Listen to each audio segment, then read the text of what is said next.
Police विभाग का बार बार यह कहना कि किसी के पास हत्याकांड के प्रमाण हो तो पुलिस को उपलब्ध कराए, संदेह को और गहराता है। क्या बात है कि बहन की भी दिक्कत है कि अंदर कितने लोग जाएंगे? हमारी ठीक है, बिल्कुल। कौन सा हो लोग आएंगे, बोलो लोग तो आएंगे। हाँ दरवाजा छोड़ दो। नमस्कार। आराम से जरूरी है ना देना।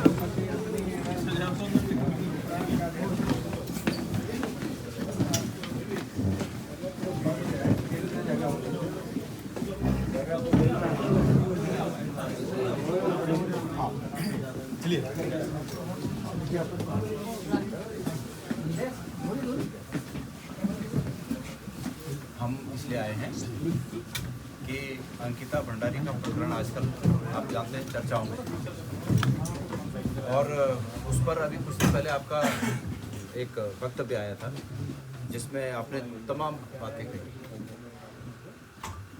हम ये मानते हैं कि अंकिता भंडारी की हत्या में कोई ना कोई वीआईपी था जिसको स्पेशल सर्विस देने के एवज में मतलब वो नहीं मानी, इसलिए उसको हत्या की गई। हमारा ये मानना है। आपके स्पष्टीकरण के बाद कुछ बिंदु हैं, मैं पढ़ के सुना दूं, आपको दे देता हूं। अब दे दीजिए। मैं पढ़ देता हूं जी। और फिर उसके बाद आप जब कहना चाहें तब कह सकते हैं, कल परसों जब भी आप कहना चाहें इस पर जवाब कह सकते हैं। अपर पुलिस महानिदेशक कानून व्यवस्था उत्तराखंड देहरादून। अंकिता भंडारी हत्याकांड में आपके द्वारा समाचार चैनल एवं सोशल मीडिया में प्रस्तुत स्पष्टीकरण के उपरांत कुछ आशंकाओं के निराकरण के बाबत महोदय, आप अवगत हैं कि अंकिता भंडारी हत्याकांड में भारतीय जनता पार्टी के पूर्व विधायक की पत्नी द्वारा अपने पूर्व विधायक पति एवं स्वयं के बीच हुई वार्तालाप को सोशल मीडिया पर जारी किया गया है, जिसमें तथाकथित पूर्व विधायक यह कहते हुए सुने जा रहे हैं कि प्रश्नगत प्रकरण में कथित वीआईपी दुष्यंत कुमार गौतम उर्फ गट्टू हैं। तदुपरांत आपके द्वारा राज्य सरकार या पुलिस विभाग की ओर से समाचार चैनलों एवं सोशल मीडिया के माध्यम से वीडियो जारी कर स्पष्टीकरण दिया गया। हमारा स्पष्ट मत है कि अंकिता भंडारी हत्या प्रकरण में कोई न कोई व्यक्ति कथित वीआईपी अवश्य था, जिसकी इच्छापूर्ति न करने के एवज में अंकिता भंडारी की निर्ममता पूर्वक हत्या कर दी गई। भाजपा के पूर्व विधायक द्वारा ताज़ा रहस्योद्घाटन एवं आपके द्वारा सरकार और पुलिस विभाग की ओर से जारी स्पष्टीकरण के मद्देनज़र आपसे अपेक्षा है कि कृपया निम्न प्रश्नगत बिंदुओं पर स्पष्टीकरण दें। नंबर 1, अंकिता भंडारी का पार्थिव शरीर नहर से निकालने की अगली रात को वनंतरा रिसोर्ट पर बुलडोजर किसके आदेश पर चलवाया गया? नंबर 2, राज्य सरकार द्वारा गठित एसआईटी ने यदि बुलडोजर चलाने वाले के बयान दर्ज किए हों, एसआईटी बनी थी उसके लिए, उन्होंने अगर उनके बयान दर्ज किए हों तो उत्तराखंड के नागरिकों को यह बताने का कष्ट करें कि एसआईटी की रिपोर्ट में उपरोक्त पैरा 1 के संबंध में क्या तथ्य सामने आए। नंबर 3, क्या जांच एजेंसी या एसआईटी इस तथ्य से विज्ञ है कि रात्रि 2:30 बजे अंकिता भंडारी के वनंतरा रिसोर्ट स्थित निवास कक्ष को बुलडोजर द्वारा ध्वस्त किए जाने के बाद मुख्यमंत्री द्वारा यह स्वीकार किया गया कि उनके द्वारा रिसोर्ट का ध्वस्तीकरण कराया गया है, जिसका उनके द्वारा श्रेय लेने की कोशिश की गई? क्या एसआईटी द्वारा अपनी जांच में मुख्यमंत्री जी की इस बात का उल्लेख किया गया है? क्या एसआईटी ने अंकिता भंडारी एवं उसके मित्र के बीच व्हाट्सएप बातचीत के संदेशों की गहनता से जांच की गई, जिसमें अंकिता भंडारी ने स्पष्ट रूप से यह बताया कि किसी वीआईपी को विशेष सेवा देने का उन पर भारी दबाव है? आपके द्वारा दिए गए स्पष्टीकरण में बताया गया कि अंकिता भंडारी हत्याकांड की सीबीआई जांच इसलिए संभव नहीं है कि माननीय न्यायालय द्वारा इसे अमान्य कर दिया गया। इस संबंध में आपसे स्पष्टीकरण की अपेक्षा है कि सभी पक्षकारों द्वारा सीबीआई जांच की मांग के उपरांत सरकार द्वारा सीबीआई जांच का विरोध क्यों किया जा रहा है न्यायालय में, जिसको कि न्यायालय ने फिर सरकार की बात मानी नहीं।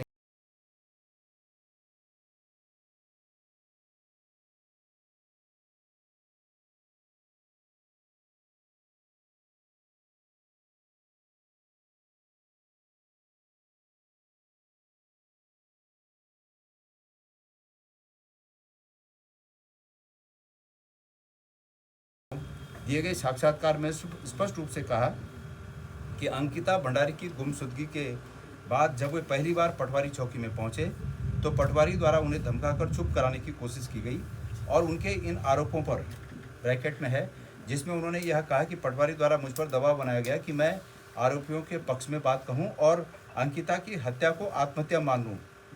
यही नहीं, आरोपी के द्वारा उन्हें डराया धमकाया गया। ब्रैकेट बंद। अभी तक जांच एजेंसी एसआईटी द्वारा कोई समाधानकारक स्पष्टीकरण इस बारे में नहीं दिया गया। कृपया इस पर भी स्थिति स्पष्ट करें। पुलिस विभाग का बार बार यह कहना कि किसी के पास हत्याकांड के प्रमाण हो तो पुलिस को उपलब्ध कराए, संदेह को और गहराता है। यह जानते हुए भी कि सत्ता पक्ष के लोगों द्वारा हत्याकांड के सबूतों को उनके द्वारा नष्ट किए गए और इसकी सच्चाई सत्ता पक्ष के सबूत नष्ट करने वाले लोग ही जानते हैं। इसके बावजूद उन्हें जांच के घेरे में लाने वाली स्थिति पर भी आपका स्पष्टीकरण वांछनीय है। मतलब जो लोगों ने वो सबूत खत्म किए उनको जांच में शामिल ही नहीं कर रहे हैं, उनसे पूछताछ ही नहीं हो रही, तो कहाँ से आएंगे सबूत। अंकिता भंडारी हत्याकांड प्रकरण में उपरोक्तानुसार अनगिनत प्रश्न आज भी अनुत्तरित खड़े हैं, जिनके समाधान कारक स्पष्टीकरण सरकार और जांच एजेंसी को स्पष्ट करनी चाहिए। अतः आपसे अपेक्षा है कि आप एसआईटी द्वारा की गई जांच को उपरोक्त प्रश्नों के आलोक की सीमा में स्पष्टीकरण के रूप में सार्वजनिक करने का कष्ट करें, ताकि प्रदेश में आम जन वस्तु स्थिति से अवगत हो सके तथा प्रदेश की जनता को कानून पर विश्वास बना रहे। ये आपसे निवेदन है और हम उम्मीद करते हैं कि इसके उत्तर जरूर मिलेंगे। धन्यवाद। इतना ही ज्ञापन है।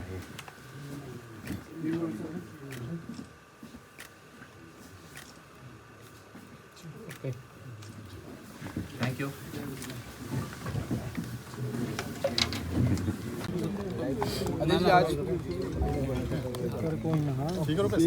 शुभम भाई कर रुपेश जी हो गई हाँ। PHQ पहुंचे, क्या कुछ मतलब आज आपने मैं पिछले 3-4 दिनों से ये सोच रहा था कि हम सब लोग कांग्रेस के हमारे सभी साथी लोग जो सरकार के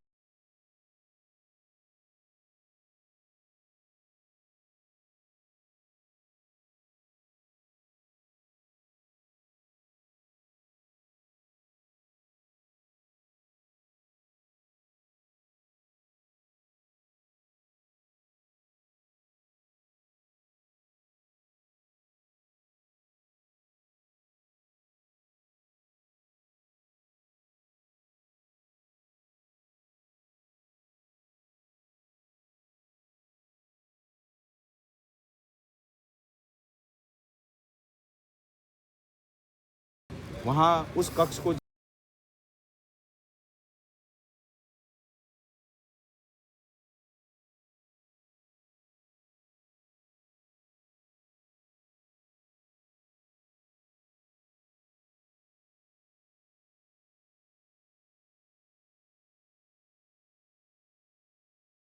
और यदि की थी तो ये माना जाए कि उसके निर्देश मुख्यमंत्री ने दिए थे। वहाँ की विधायक ने भी इस बात को स्वीकार किया कि उन्होंने बहुत बड़े पुण्य का काम किया कि उस कक्ष को थोड़ा वहाँ आग लगाई। उसको निश्चित रूप में वो सबूत नष्ट करने का प्रकरण था और हमने ये कहा है कि एसआईटी ने क्या उनसे पूछताछ की। हमने ये कहा है कि अंकिता भंडारी के पिता ने कई बार सोशल मीडिया में चैनलों में ये बात कही कि हमारी बात सुनी नहीं जा रही है, जो हम कहना चाहते हैं वो नहीं सुना जा रहा है। जब स्टार्ट में वो गए तो उन पर दबाव बनाया गया कि ये रिपोर्ट लिखवा दो कि भाई वो भाग गई है और ये मान लिया जाए कि वो भाग गई है। ये किसकी मंशा थी कि ये बात स्थापित हो जाए कि वो भाग गई है? हम ये जानना चाहते हैं। हम ये जानना चाहते हैं कि अंकिता भंडारी के पिता ने ये कहा है चैनल को कि भाई जो वीआईपी था चैट में, अंकिता के चैट में जो वीआईपी था उसकी खोज नहीं की गई और स्पष्ट और मंत्रियों के द्वारा एक भ्रम फैलाने की कोशिश की गई, सरकार के द्वारा एक भ्रम फैलाने की कोशिश की गई, मुख्यमंत्री के द्वारा एक भ्रम फैलाने की कोशिश की गई और जांच एजेंसी भी उसी पर मोहर लगा रही हैं कि वीआईपी कोई व्यक्ति नहीं था, वीआईपी एक कमरा था। मैं आपको कहना चाहता हूं, आप लोगों के माध्यम से पूछना चाहता हूं कि स्पष्ट रूप से उस चैट में उस बालिका ने ये लिखा था कि किसी वीआई को स्पेशल सर्विस देने के एवज पर मुझे बहुत दबाव बनाया जा रहा है और उसने ये भी लिखा था उस चैट में कि मुझे यहाँ बहुत खतरा महसूस हो रहा है, मैं फ़ोन पर बात नहीं कर पा रही हूँ, इसलिए चैट से बात करेंगे दोनों। ये भी था उस चैट में, आप लोग को पता होगा। सरकार इन सब बातों को नज़रअंदाज कर रही है। सरकार और जांच एजेंसियाँ इसकी तरफ उनका ध्यान ही नहीं है। और विशुद्ध रूप से देखिए, मैं ये नहीं कह रहा हूँ कि जिस व्यक्ति का नाम इस समय आया है या जिस व्यक्ति का नाम अंकिता की माता ने पहले लिया यही वीआईपी थे, पर मैं ये कह रहा हूँ कि वीआईपी जरूर था, निश्चित रूप में वीआईपी था।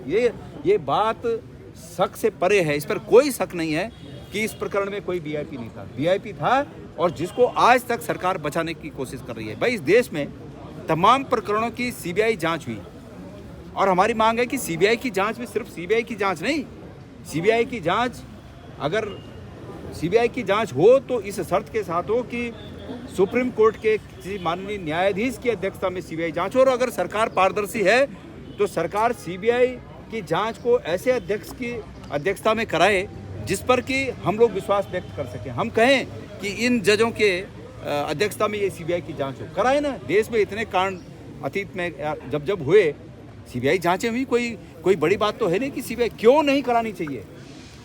पुलिस का उस दिन ये कहना कि सीबीआई जांच इसलिए नहीं हुई कि कोर्ट ने नहीं माना। मैं पूछना चाहता हूं कि जब पक्षकारों ने ये बात रखी माननीय न्यायालय में कि सीबीआई जांच होनी चाहिए, तो मैं पूछना चाहता हूं पुलिस से कि वो कौन लोग थे कि जो कोर्ट में इसका विरोध कर रहे थे कि सीबीआई जांच नहीं होनी चाहिए। निश्चित रूप में वो सरकार थी कि जो सरकार कह रही थी कि इसकी सीबीआई जांच नहीं होनी चाहिए। तो जब सरकार कह रही है कोर्ट में कि सीबीआई जांच नहीं होनी चाहिए और आप पुलिस में कह रहे हैं कि कोर्ट ने मना कर दिया, कोर्ट को ढाल बनाकर आप इस केस की हकीकत को दबाना चाहते हैं। इसलिए हमारी ये मांग है कि जो हमने आज प्रश्न यहाँ दिए हैं, जिस प्रकार से सरकार के पक्ष में स्पष्टीकरण देने के लिए पुलिस सामने आ रही है, तो हमारे प्रश्नों का भी स्पष्टीकरण देने के लिए पुलिस सामने आई। अच्छा भाई साहब, जो कोर्ट का जजमेंट आया था उसमें जो बात रखी गई थी कि वीआईपी पैरा शायद 83 है कि कितना कोर्ट के जजमेंट में भी लगता है चार्जशीट में भी कुछ चीज़ें ऐसी नहीं आ पाई, बहुत सी चीज़ें नहीं आ पाई है। मैंने और आज तक एसआईटी और उत्तराखंड पुलिस सरकार के दबाव में इसी काम में लगी है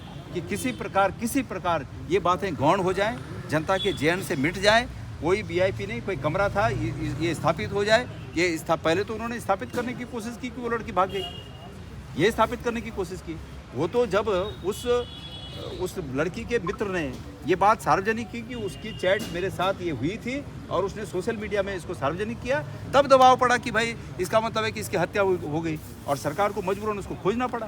तो असलियत ये है कि इस लड़की की हत्या निश्चित रूप में उस तथाकथित वीआईपी के लिए की गई। अब वो वीआईपी कौन है, मैं ये नहीं कह रहा हूँ कि जो आजकल सोशल मीडिया में चल रहा है, पूरे प्रदेश में छाया हुआ है। हम अंतिम रूप में इस बात को नहीं कहना चाहते, लेकिन हम इस बात को कहना चाहते हैं कि निश्चित रूप में वीआईपी था। उस वीआईपी को सरकार बचा रही है, सरकार के नॉलेज में सब कुछ है, धामी जी के नॉलेज में सब कुछ है, भारतीय जनता पार्टी के विधायकों के नॉलेज में सब कुछ है, जिसको बचाया जा रहा है, दबाया जा रहा है। और उन लोगों से पूछताछ न होना, पहले तो उनके नार्को टेस्ट होने चाहिए थे, लेकिन नहीं तो कम से कम पूछताछ होनी चाहिए। सरकार तो बेशर्मी की हद पर आ गई है और बेशर्मी की हद पर आकर उत्तराखंड की अस्मिता से सरकार खेल रही है। और आज तक एसआईटी और उत्तराखंड पुलिस सरकार के दबाव में इसी काम में लगी है कि किसी प्रकार ये बातें गौण हो जाएं, जनता के जेहन से मिट जाए। कोई वीआईपी नहीं, कोई कमरा था, ये स्थापित हो जाए। पहले तो उन्होंने स्थापित करने की कोशिश की कि वो लड़की भाग गई, ये स्थापित करने की कोशिश की। वो तो जब उस लड़की के मित्र ने ये बात सार्वजनिक की कि उसकी चैट मेरे साथ ये हुई थी और उसने सोशल मीडिया में इसको सार्वजनिक किया, तब दबाव पड़ा कि भाई इसका मतलब है कि इसकी हत्या हो गई और सरकार को मजबूरन उसको खोजना पड़ा। तो असलियत ये है कि इस लड़की की हत्या निश्चित रूप में उस तथाकथित वीआईपी के लिए की गई। अब वो वीआईपी कौन है, मैं ये नहीं कह रहा हूँ कि जो आजकल सोशल मीडिया में चल रहा है, पूरे प्रदेश में छाया हुआ है।